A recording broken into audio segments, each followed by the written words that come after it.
दोस्तों बहुत बहुत स्वागत है आप सभी एक बार फिर से। दोस्तों आज पूरे दिन की कई महत्वपूर्ण और बड़ी खबरें निकल कर आ रही हैं, तो बारी बारी से सब खबरों को हम इस वीडियो में आपको बताने वाले हैं। तो दोस्तों वीडियो को बिना आगे बढ़ाए लास्ट तक जरूर देखिएगा, क्योंकि सारी खबरें बहुत ही महत्वपूर्ण हैं। तो चलिए देख लेते हैं कि पहली बड़ी खबर क्या निकल कर आ रही है।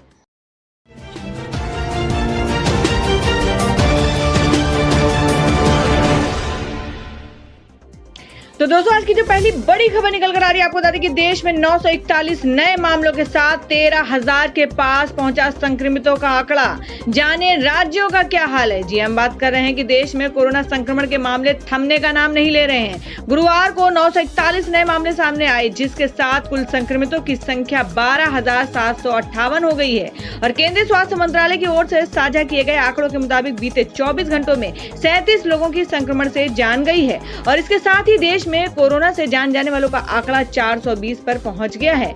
देश में अभी तक के 10,824 एक्टिव केस है, जिनका इलाज चल रहा है।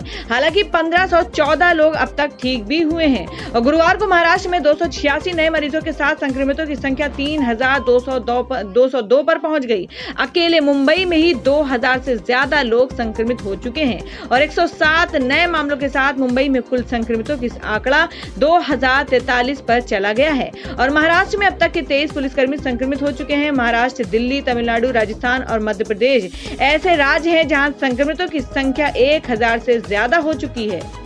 और अब अगली बड़ी खबर में आपको बता दें कि भारतीय अर्थव्यवस्था में 40 साल में पहली बार आ सकती है मंदी। लॉकडाउन बनेगा कारण। जी आपको बता दें कि प्रधानमंत्री नरेंद्र मोदी द्वारा देश में कोरोना वायरस के प्रसार को रोकने के लिए दुनिया के सबसे बड़े लॉकडाउन को आगे बढ़ाने से अर्थव्यवस्था पर बहुत विपरीत प्रभाव पड़ सकता है। और इस कारण देश की अर्थव्यवस्था में 40 सालों में पहली बार सालाना नकारात्मक ग्रोथ देखने को मिल सकती है। नोपुरा होल्डिंग्स की सोनल वर्मा के अनुसार लॉकडाउन की अवधि को 21 दिन से 40 दिन तक बढ़ाने के कारण इस समय 8% से अधिक प्रत्यक्ष उत्पाद नुकसान होगा।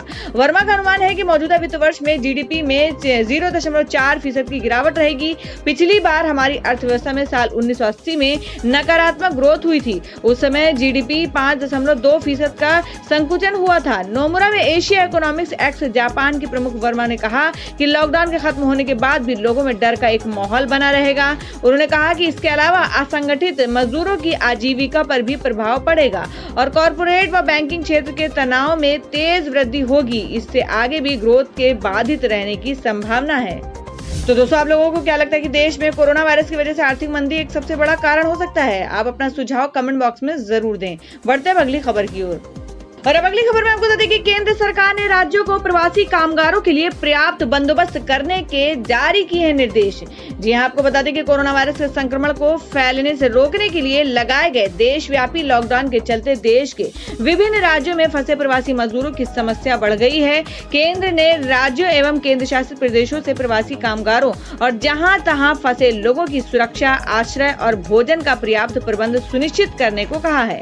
महाराष्ट्र और गुजरात में प्रवासी कामगारों के बीच अशांति की हालिया घटनाओं के मद्देनजर इन निर्देशों की खासी अहमियत है।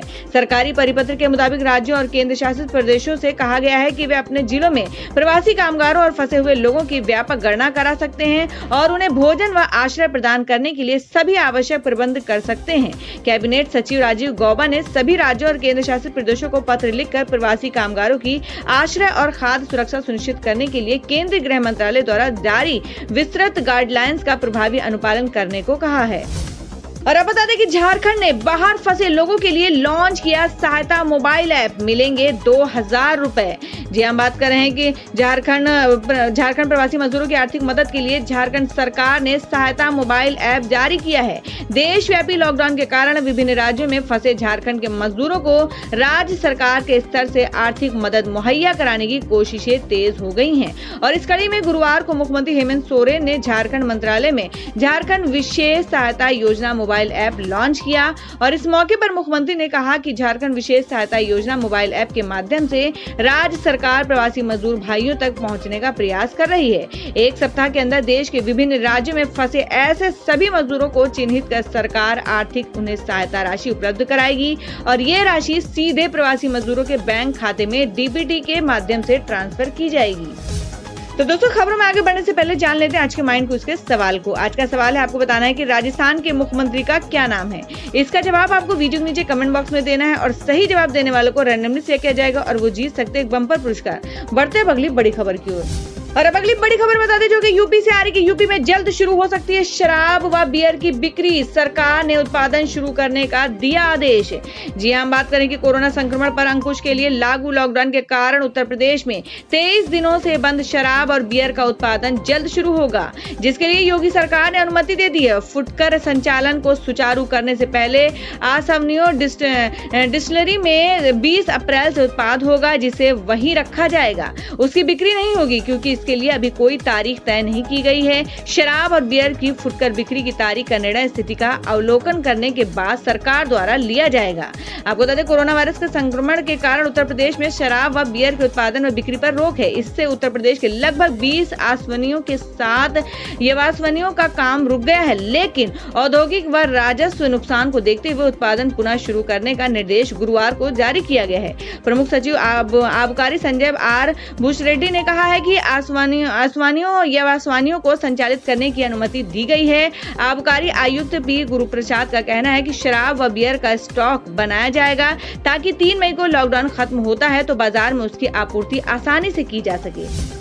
और अब बता दें कि क्या बाजार से लाए सब्जी फल से भी हो सकता है कोरोना का संक्रमण। जी हां, आपको बता दें कि क्या खाने के सामान से भी कोरोना का संक्रमण हो सकता है। ये एक ऐसा सवाल है जो सबके जहन में है। ऐसा इसलिए कि लॉकडाउन में हम भले ही घर से बाहर नहीं निकल रहे हैं, लेकिन सब्जियां और फल तो खा ही रहे हैं। उन्हें लेने के लिए सोशल डिस्टेंसिंग का पालन करते हुए दुकानों पर भी जा रहे हैं। लेकिन क्या जरूरी है कि उस फल या सब्जी पर कोरोना का वायरस नहीं है? हालांकि कोरोना के बारे में अभी तक ज्ञात जानकारी के मुताबिक कोरोना का वायरस तभी फैलता है जब कोई कोरोना पीड़ित शख्स खांसता या छींकता है और इस दौरान उसके मुंह से निकलने वाले छींटों के संपर्क में कोई आता है तो उसे भी कोरोना का संक्रमण हो जाता है। इसलिए विश्व स्वास्थ्य संगठन का मानना है कि खाने के सामान में कोरोना के वायरस होने की आशंका सबसे कम है। इसलिए एक और वजह यह है कि आप खाने के लिए सब्जियां लाते हैं तो उसे एक हाई टेम्परेचर पर पकाते हैं और जिस टेम्परेचर पर खाना पकता है उस टेम्परेचर पर कोई वायरस जिंदा नहीं रह सकता है। इसके अलावा फलों को खरीद कर लाने के बाद लोग उसे पानी से अच्छी तरह से धोकर ही खाते हैं। कोरोना के इस दौर में फलों को काटने के लिए इस्तेमाल होने वाले चाकू को भी लोग अच्छी तरह से धोकर ही इस्तेमाल कर रहे हैं। इसके अलावा डॉक्टरों ने ये साफ कर दिया है कि कोरोना का वायरस खाने में पैदा नहीं हो सकता है, हालांकि वो खाने में कुछ देर के लिए जिंदा रह सकता है। और अब अगली बड़ी खबर बता दें कि मनी लॉन्ड्रिंग मामले में ईडी ने मरकज के मुखिया मौलाना साद के खिलाफ दर्ज की एफआईआर। पूछताछ के लिए जारी होगा नोटिस। जी हां, हम बात करें कि प्रवर्तन निदेशालय यानी ईडी ने निजामुद्दीन स्थित तबलीगी जमात के मरकज के मुखिया मौलाना साद कंडालवी के खिलाफ मनी लॉन्ड्रिंग के मामले में केस दर्ज किया है और ये एफआईआर दिल्ली पुलिस की एफआईआर के आधार पर हुई है। ईडी इस मामले में जल्द ही मौलाना साद के अलावा अन्य और लोगों को पूछताछ के लिए नोटिस जारी करेगी। अधिकारियों ने ये जानकारी दी है। और आपको बता दें कि निजामुद्दीन इलाके में मौजूद जमात के मरकज में रह रहे कई जमातियों का कोरोना टेस्ट पॉजिटिव आया था, जिसके बाद हड़कंप मच गया था और इस मामले में दिल्ली पुलिस ने भी मौलाना साद के खिलाफ मामला दर्ज किया है। इससे पहले आज क्राइम ब्रांच ने खुलासा किया था कि मरकज के कार्यक्रम के शुरू होने से पहले मौलाना साद के दिल्ली के एक बैंक अकाउंट में विदेश से पैसे का ट्रांजैक्शन फ्लो अचानक से बढ़ा था, जिसके चलते निजामुद्दीन में मौजूद बैंक के अधिकारियों ने मौलाना साद के चार्टर्ड अकाउंट को बुलाकर पूछा था कि अचानक ये इस बैंक अकाउंट में इतना पैसा कैसे आ रहा है, इस पैसे का सोर्स क्या है, आखिर कौन लोग हैं जो पैसा डाल रहे हैं और किस मकसद से। इस सभी सवालों की विस्तृत जानकारी बैंक ने चार्टर्ड अकाउंट से मांगी है। और अब बता दें कि आने वाले दिनों में हर आदमी जिसे जुकाम, खांसी या बुखार होगा उसका कोरोना टेस्ट होगा। जी हां, आपको बता दें कि आने वाले दिनों में हर वो शख्स जिसे खांसी, जुकाम या बुखार होगा हम उसका कोरोना टेस्ट कराएंगे। ये कहना कि हरियाणा के स्वास्थ्य मंत्री अनिल विज का है। विज ने ये बात राज्य में बढ़ते कोरोना संक्रमण के मामले को देखते हुए कही है। उन्होंने गुरुवार को कहा कि कोरोना को समाप्त करने के लिए स्वास्थ्य विभाग की टीमें प्रदेश के हर घर में जाकर प्रत्येक व्यक्ति की स्क्रीनिंग करेगी और यदि किसी में कोरोना के लक्षण पाए जाते हैं तो उसका सैंपल लेकर टेस्ट कराएंगे।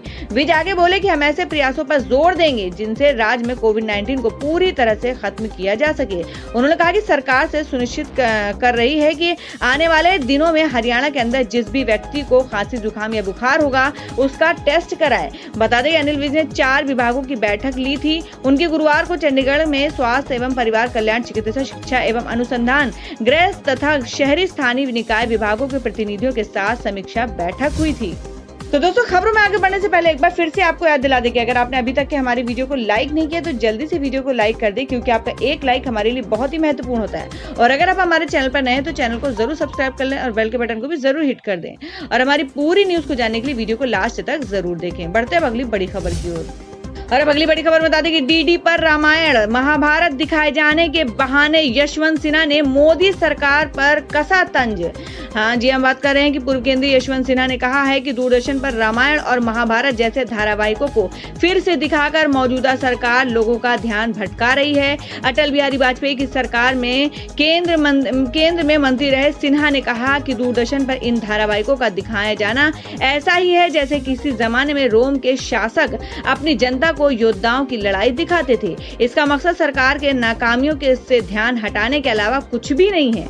गुरुवार शाम किए ट्वीट में सिन्हा ने लिखा कि प्राचीन रोम में वहां के शासक अखाड़े में योद्धाओं का मुकाबला कराया करते थे। इससे जनता का ध्यान राज्य की समस्याओं पर नहीं जाता था। आज हम लोगों को दूरदर्शन पर पौराणिक कथाओं पर आधारित धारावाहिक दिखाकर बिल्कुल वही काम कर रहे हैं। कोरोना वायरस के मामले में बढ़ने के बाद प्रधानमंत्री नरेंद्र मोदी ने 25 मार्च से देश भर में लॉकडाउन का ऐलान किया। इसके बाद सरकार ने दूरदर्शन पर 80 और 90 के दशक के कई धारावाहिक का फिर से प्रसारण शुरू किया है। सरकार की ओर से कहा गया है कि इसे फिर से दिखाने का मकसद ये है कि कई लोग घरों में रहते हुए बोर ना हो। और वहीं यशवंत सिन्हा ने इसे मूल मुद्दों और नाकामियों से ध्यान हटाने का जरिया कहा है। और अब अगली खबर बता दें कि 20 अप्रैल से फ्लिपकार्ट, अमेजॉन शुरू करेगी होम डिलीवरी। जानिए लॉकडाउन में क्या क्या मंगा सकते हैं। जी हम बात करें कि कोरोना वायरस के संक्रमण को रोकने के लिए देश में लॉकडाउन का दूसरा चरण लागू हो गया है। लॉकडाउन के इस दूसरे चरण को लेकर गृह मंत्रालय ने नई गाइडलाइंस भी जारी कर दी है। हालांकि नई गाइडलाइंस के तहत पहले की अपेक्षा कुछ क्षेत्रों में छूट बढ़ा दी गई है। लॉकडाउन 2 का ऐलान करते हुए प्रधानमंत्री मोदी ने कहा था कि 20 अप्रैल तक सभी राज्यों और सभी जिलों की स्थिति का मूल्यांकन किया जाएगा और इसके बाद छूट घटाने बढ़ाने को लेकर फैसला लिया जाएगा। इस बीच ई कॉमर्स कंपनियों की डिलीवरी को लेकर गृह मंत्रालय ने एक बड़ा बयान दिया है।